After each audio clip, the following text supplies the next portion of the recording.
LJK கட்சியினுடைய பொறுப்பாளர்களே, தாய்மார்களே, சகோதரர்களே, பத்திரிகையாளர்களே, காவல்துறை நண்பர்களே, உங்கள் அத்தனை பேருக்கும் இந்த நேரத்தில் முதற்கண் பணிவான வணக்கத்தை தெரிவித்துக் கொண்டு, தமிழகம் முழுவதும் பொறுப்பாளர்களை நியமிப்பதற்காகவும் தமிழகம் முழுவதும் இருக்கக்கூடிய இளைஞர்களை ஒன்றிணைக்க எனக்கு கடந்த 31ஆம் தேதி பொதுச் செயலாளர் பதவியை தலைவர் அவர்களால் அறிவிக்கப்பட்டார்.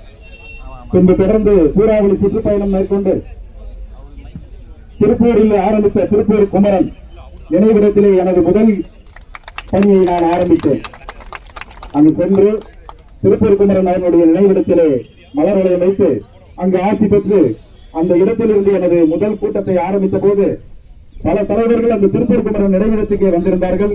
பல அரசியல் பொதுச் செயலாளர்கள் வந்திருந்தார்கள். பல எத்தனையோ தலைவர்களை பார்த்த அந்த பூமியில் இருந்து அந்த குடும்பத்தினர் அங்கு வந்து என்னை சந்தித்து அவர்களுக்கு நாங்கள் செய்ய வேண்டிய மரியாதை செய்து உடனடியாக அந்த குடும்பத்தில் உள்ள அந்த திருப்பூர் குமரனுடைய வம்சாவளியாக விளங்கக்கூடிய பேரனாக இருக்கக்கூடிய பிரபு அவர்களுக்கு வந்திருக்காங்க.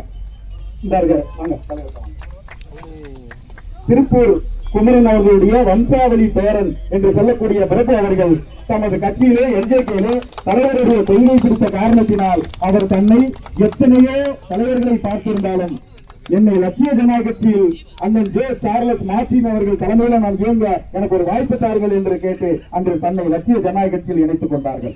இது ஒரு பெரிய வரலாறு. அதனைத் தொடர்ந்து அதே திருப்பூரில் குழுவாக நாங்கள் ஒவ்வொரு கூட்டமாக தனித்தனியாக நபர்களை சந்தித்து அங்கு இருக்கக்கூடியவர்கள் என்ன பொறுப்பு கேட்கிறார்கள், அதற்கு தகுதியானவர்களா, அது என்ன மாதிரியான பொறுப்புகள் கேட்கிறார்கள் என்ற தலைவரிடத்திலே அதை சந்தித்து தலைவரிடத்திலே அவர்களுடைய ப்ரொஃபைல் எல்லாம் எடுத்துக்கொண்டு கொடுப்பதற்காக அவர்களை சந்திக்கும் பொழுது இரண்டாவது வெள்ளியங்காடு என்ற பகுதியிலே ஒரு மீட்டிங் ஒரு கூட்டம் ஏற்பாடு செய்திருந்தார்கள்.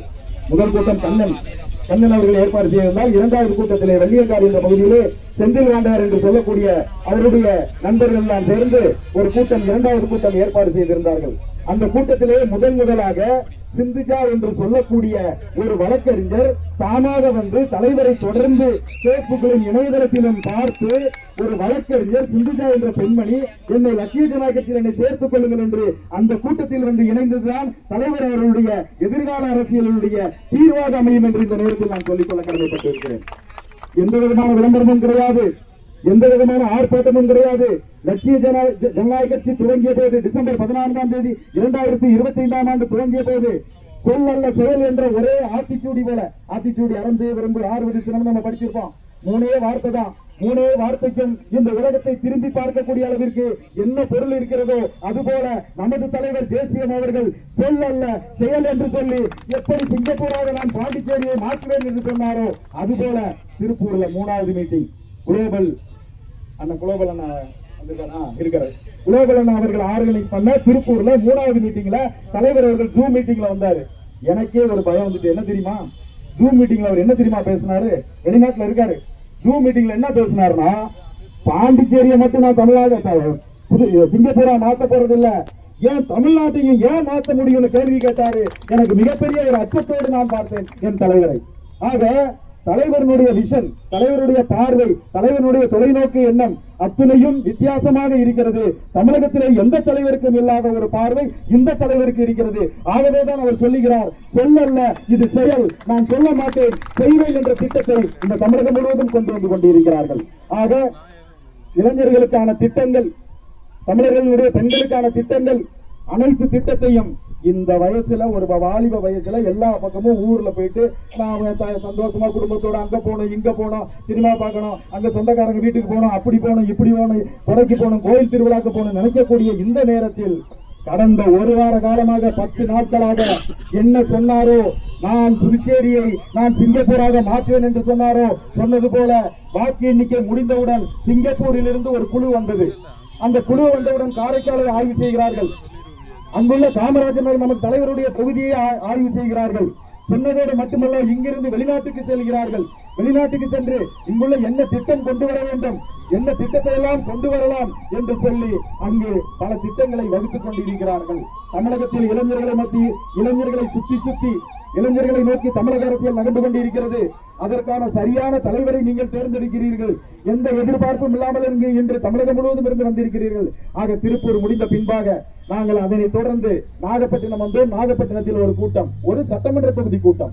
இன்னும் பல சட்டமன்ற தொகுதி அங்க இருக்கு, 3 சட்டமன்ற தொகுதி, இன்னும் 2 பேர் கேட்டிருக்காங்க. அதனை தொடர்ந்து நாமக்கல், கரூர், புதுக்கோட்டை, கந்தர்வக்கோட்டை மிகப்பெரிய கூட்டம். ராமநாதபுரத்திலே அக்கா செல்வமேரி அவர்களால் மிகப்பெரிய கூட்டம். மகளிராக இருந்து கிட்டத்தட்ட 2000 பேரை அன்று கட்சியில் கொண்டு வந்து இணைத்தார்.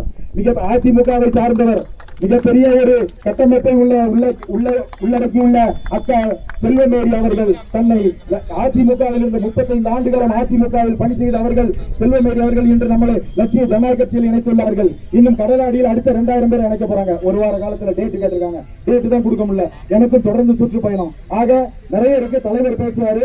தலைவர் பேசி முடித்த பின்பாக நீங்கள் குழுவாக எந்த ஆர்ப்பாட்டம் வேண்டாம், எதுவும் வேண்டாம். நம்ம நல்ல ஒரு தேசியம் தலைவருக்கு கீழாக உள்ள நாம் ஒரு கூட்டம், தானா சேர்ந்த கூட்டம், எந்த ஆர்ப்பாட்டம் எல்லாம் விளம்பரம் இல்லாமல் சேர்ந்த கூட்டம் என்பதற்கு எடுத்துக்காட்டாக நீங்கள் செய்ய வேண்டிய ஒண்ணு மாவட்ட வாரியாக ஒவ்வொருத்தராக குரூப்பா அமைதியா நின்று நீட்டா தலைவர் நின்று குரூப்பா போட்டோ எடுங்க. இதுல மேல ரொம்ப ஏற வேண்டாம், பின்னாடி இருக்கவங்க அதுக்கப்புறம் கீழே இறங்கிக்கோங்க, குரூப் போட்டோ எடுத்துக்கோங்க என்று சொல்லி எனக்கு தலைவர் கொடுத்துள்ள பணியை கூடிய விரைவிலே உங்கள் மத்தியில் கொண்டு சேர்ப்பேன். அவர் எனக்கு நல்ல சுதந்திரம் கொடுத்திருக்கிறார். அந்த சுதந்திரத்தின் வாயிலாக உங்கள் அத்தனை பேருக்கும் அனைத்து பொறுப்புகளும் வழங்கப்படும். அதோடு மட்டுமல்லாமல் ஒரே ஒரு வார்த்தை மட்டும் சொல்லி முடிக்கிறேன். இங்க இருக்கிற காவல்காரங்க இருக்காங்க, போலீஸ்காரங்க இருக்காங்க, அவங்க கையில ஆயுதம் இருக்கு.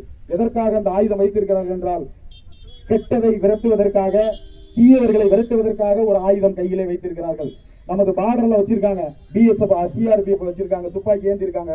நாட்டை நாம அந்த எல்கையிலிருந்து காப்பாற்றுவதற்காக, எல்லையை காப்பாற்றுவதற்காக ஆயுதம் வைத்திருக்கிறார்கள். அதுபோல நமது தலைவர் கொடியை வடிவமைத்தார். அந்த கொடியை வடிவமைத்த போது கூட சிங்கத்தின் கையில் ஒரு வேலை வைத்துள்ளார்கள். இந்த நாட்டை காப்பாற்ற, இளைஞர்களை காப்பாற்ற, தாய்மார்களை காப்பாற்ற உங்களுக்கான திட்டங்களை நான் கொண்டு வருவேன். நான் தான் இந்த நாட்டை காப்பாற்றப் போகிறேன். அதற்கான வேலாக சிங்கத்தின் கையிலே வேல் இருக்கிறது. அந்த வேலேந்தி உங்கள் மத்தியிலே நான் வருகிறேன் என்று சொல்லி உங்களை பார்ப்பதற்காக இன்னும் ஒரு சில நொடிகளில் உங்களிடையே பேசுவார் என்று சொல்லி எனக்கு வாய்ப்பு கொடுத்த அத்தனை நல்லுள்ளங்களுக்கும் நன்றி பாராட்டி விடைபெறுகிறேன். நன்றி, வணக்கம்.